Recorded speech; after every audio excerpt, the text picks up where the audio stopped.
What's going on, guys, and welcome back to another episode of the German Bear Podcast. And today we got the Mock Draft 2.0 finally up for you guys. It's been 3 weeks now since my last mock, and with the draft season in full force, I thought now is the right time to get out the Mock 2.0. So if you want to, feel free to check out the Mock Draft 1.0. I think I will do at least 2 to 3 more mocks, including this one, because I want to give you guys some options, some potential scenarios that could happen, and then a few days before the actual draft, I will give my final mock with the players I think the Bears will ultimately go with.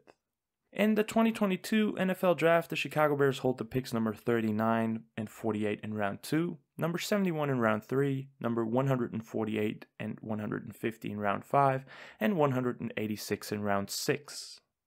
So let's get right into it and talk about the Bears' needs headed into the draft post-free agency.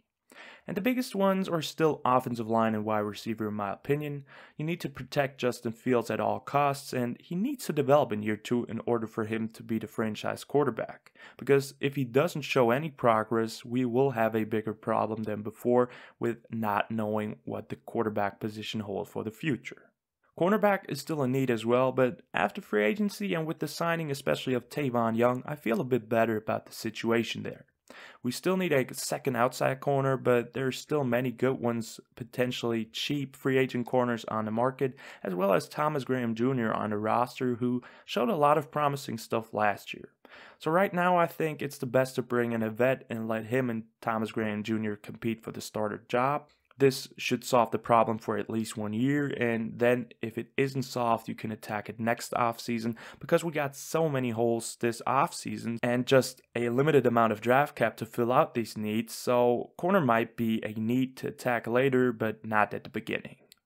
And then there's still linebacker and safety. Those are also spots where we could use some very good depth as well. So with that being said, let's start off the Mock Draft 2.0. I'm so excited for this episode, and with the 39th pick in the 2022 NFL Draft, the Chicago Bears select George Pickens, wide receiver from Georgia. The 6'3", 195-pound wide receiver would be the perfect fit next to Darnell Mooney and Byron Pringle and would add size to the wide receiver room.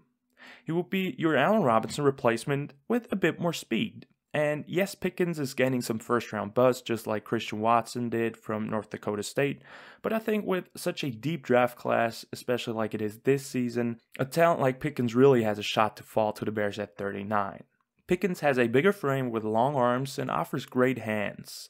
His body control and hand-eye coordination is exceptional, plus he is a promising route runner with good sub-4.5 speed. I think his biggest strength, though, are the contested catch situations where he really excelled at Georgia. He made some spectacular, crazy catches, reaching out to his fullest extent and still having the concentration to look at the ball and haul him in. I think that's pretty insane, and that's definitely something we all want on the Bears. For his negatives, he suffered a torn ACL in 2021 and missed almost all of the season. But he came back late in the year and already looked pretty good in the limited tape. Plus, he showed that he can move at the combine and confirmed that with a pretty good pro day outing as well. In general, I think Pickens would be a dream pickup at 39 for polls and the Bears. You get a strong competitor who plays with an attitude, and his best football is still ahead of him. And I would absolutely love this pickup, especially to help Justin Fields. With the 48th pick in the 2022 NFL Draft, the Chicago Bears select Tyler Smith, offensive lineman from Tulsa. Smith, 6'5", 324 pounds, is a prospect that, just like George Pickens, is getting some first-round buzz. But I mean, in this deep draft class, like I've mentioned before, not everybody can go in the first round, obviously. So with him, a lot of people like him in the first. Some think he's a third-rounder, and for me, he fits right in the middle for round 2. The Tulsa offensive lineman offers a lot of qualities that you like as a Bears fan. He's a super strong offensive lineman that plays with an edge. In addition, he combines that aggressive play style with his amazing athleticism, which you saw on tape, as well as running a 5.02 40, which is absolutely amazing. He really excelled in the run game, moving people around and dominating at the line of scrimmage. He has super strong hands and the ability to anchor people, plus quick feet to adjust fast to rushers. Negatives for him would be that he is in general a very raw talent still with undeveloped technique. He still needs a lot of refinement. At times he's too high in his stance, strikes way too wild with his hands, and his attacking angles could be better as well. Smith started 2 seasons for Tulsa at left tackle but projects as a guard in the NFL, and that's the right move, I think. At guard, you can use his violent attacking style for runs, and I think that's the area where he will succeed early in the NFL. The thing with him is you're gambling on tools here. He isn't a finished product yet, but with online coach Chris Morgan, I'm confident that he can transform the talent of Tyler Smith into a great NFL player. I would love this pick at 48, and I would be very happy with him ending up as a Bear and leading the way for Justin Fields and David Montgomery. You attack the offensive line early, and I think that's the right move with this draft this year. Moving on to the 3rd round, with the 71st pick in the 2022 NFL Draft, the Chicago Bears select Channing Tyndall, linebacker from Georgia. Tyndall is one of my favorite linebackers in this year's draft class. The 6'2", 230-pound Bulldog offers a lot of great stuff to pair with Roquan Smith and newly acquired linebacker Nicholas Morrow. And first of all, I think linebacker in round 3 makes sense. Poles is in a situation where he can pick the best player available, and in this spot, I would say Tyndall is one of the best ones available. The first thing that strikes with him, reading into him and looking at his tape, is definitely his athleticism. Channing ran a 4.47 40-yard dash, jumped 42 inches on the vertical, and had a 10.09 broad jump. Some insane numbers. And that just confirms his crazy speed and explosiveness on tape. He pairs that athleticism with amazing tackling and consistent technique. He only started 1 year on that crazy Georgia defense, but really showed development in his mental game, which is a great side of development as well. But for his cons, like with the point that I just mentioned, he is not that experienced and needs to learn to use his eyes better. He also fails at times to recognize misdirection plays. Plus, he's talented in coverage, but could use some improvement in that area as well. I think Channing Tyndall would be the perfect addition for the Bears' linebacker core. He fits Eberflus' mentality of hustling and hitting people, and if his talent is developed correctly, he could grow into an amazing sideline-to-sideline linebacker next to Roquan Smith for years to come. Moving on to the 5th round, with the 148th pick in the 2022 NFL Draft, the Chicago Bears select a Caleb Evans, cornerback from Missouri. Evans is 6'2", 200 pounds, and a very physically gifted athlete. What stands out immediately is his bigger frame in addition with his above-average athleticism, running a 4.46 40. He uses that range and length well at the line of scrimmage, pressing wide receivers and really getting them out of rhythm. What I also really liked about him and also stood out on tape was his tackling. He is very physical, a physical corner that attacks runners without shying away. As for his negatives, he still needs to pick up the mental part of the game, especially with his eyes and reading the routes. Plus, his technique needs some refinement, but with our new defensive coaches, DB coach James Rowe and assistant David Overstreet, who I really think high of, I'm confident that Evans could develop into a very good player, potentially even next to Jalen Johnson. He can be a special teams contributor right away, and with the potential veteran that the Bears might bring in through free agency, he could eventually take over the cornerback 2 spot at some point, or at least challenge Thomas Graham Jr. With the 150th pick in the 2022 NFL Draft, the Chicago Bears select Dare Rosenthal, offensive tackle from Kentucky. The Bears double dip on offensive line in this year's draft and bring in the 6'7", 327-pound Kentucky standout.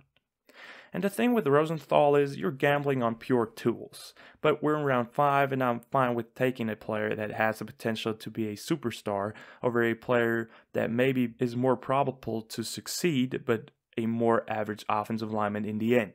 Rosenthal played left tackle for Kentucky and has a perfect size for the position. He displayed elite and absurd athleticism on tape and confirmed that with his insane 4.88 40 at the combine. He's super quick with his feet, showed smooth movements and good coordination, but he still has a longer way to go, especially with his raw technique. It all depends on the coaching, but if he accepts it and Chris Morgan can really get him to work, I think Dare Rosenthal would absolutely be worth a pick in the 5th round and a guy I would be super excited about, especially within his future.